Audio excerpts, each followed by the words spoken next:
Hey, what's up guys? Thank you for tuning in to loamwolf.com. Today Yeti has released their brand new SB165 mullet wheeled enduro rig. Stay tuned to find out how it's been performing in its first ride report on loamwolf.com. Let's go.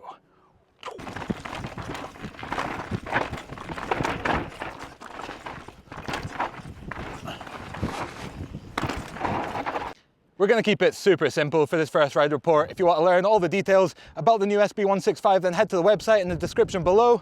But for now, all I can say is it's part of the SB lineup, meaning it has that Switch Infinity suspension system, but it's got mullet wheels, 29er up front, 27.5 inch in the back, and they offer it as standard with a coil shock spec. So you can really tell the intentions of this bike. It's an aggressive enduro bike. But anyway, let's first talk about how it climbs the hill, and then we'll talk about how it descends. Sadly, shuttles are not always part of the equation on a ride out, so pedaling performance is pretty important on an enduro bike.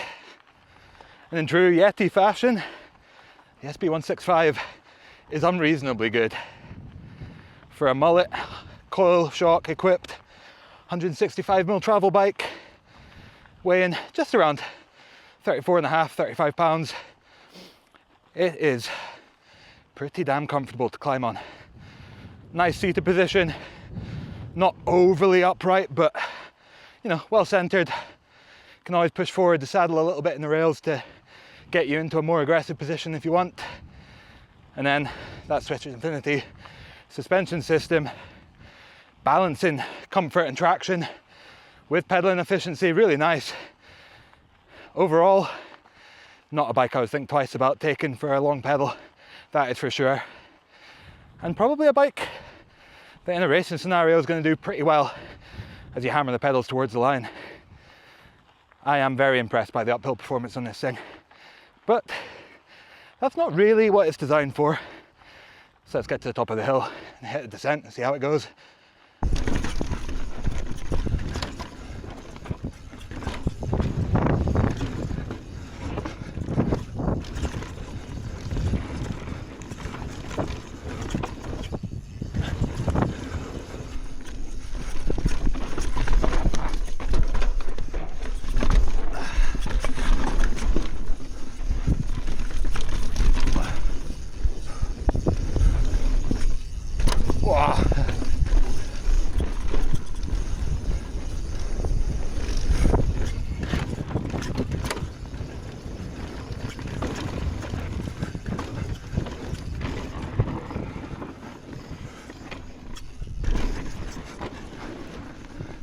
So before I get into the descending characteristics of the Yeti SB165, it's worth pointing out that I do have a different rear tyre fitted to it now. After the second ride, I took it out to a particularly rocky section of trail and managed to slash that rear tyre before I'd even got into the trail, really.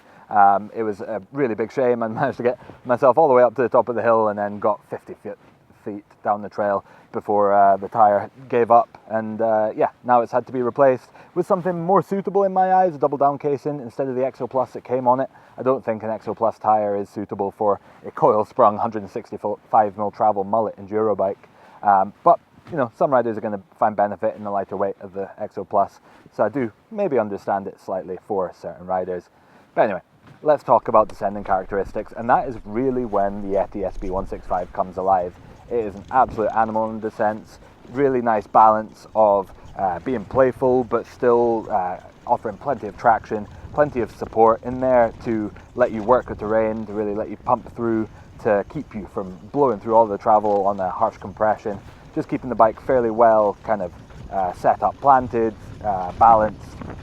It's a really incredible enduro rig, and one that's really inspired so far. Just a particularly fast mindset when you're racing or riding, more of a race mindset than a, I guess, comfort-driven sort of overall plush machine.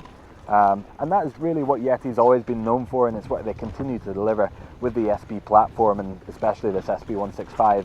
All of that kind of mid-stroke support. It's not a super plush bike. It's not the one that's going to iron out every little bump and rock on the trail, but that isn't necessarily what you need to have a lot of fun. That's not necessarily what you need to go fast on a racetrack. And I mean, you don't need to look any further than Richie Rude to tell you how fast a Yeti bike can go on an enduro racetrack, because yeah, certainly has not been holding him back from his successes. And it's the kind of mindset that it puts you into as well, to let you push that bike hard, try and get yourself to the top of maybe not the world enduro podium, but maybe your local enduro race, or just have a really fun time trying to push the bike fast and really attack the trail on the way down the hill.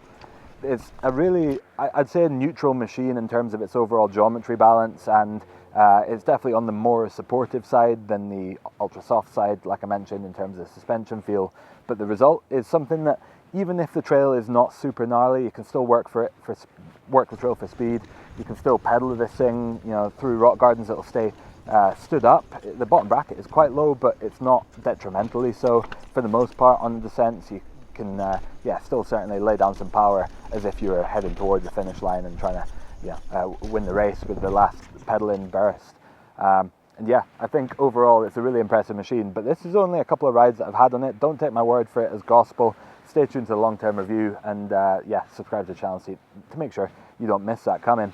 But for now, all I can say is Yeti's package is absolutely dialed. It rides really nice.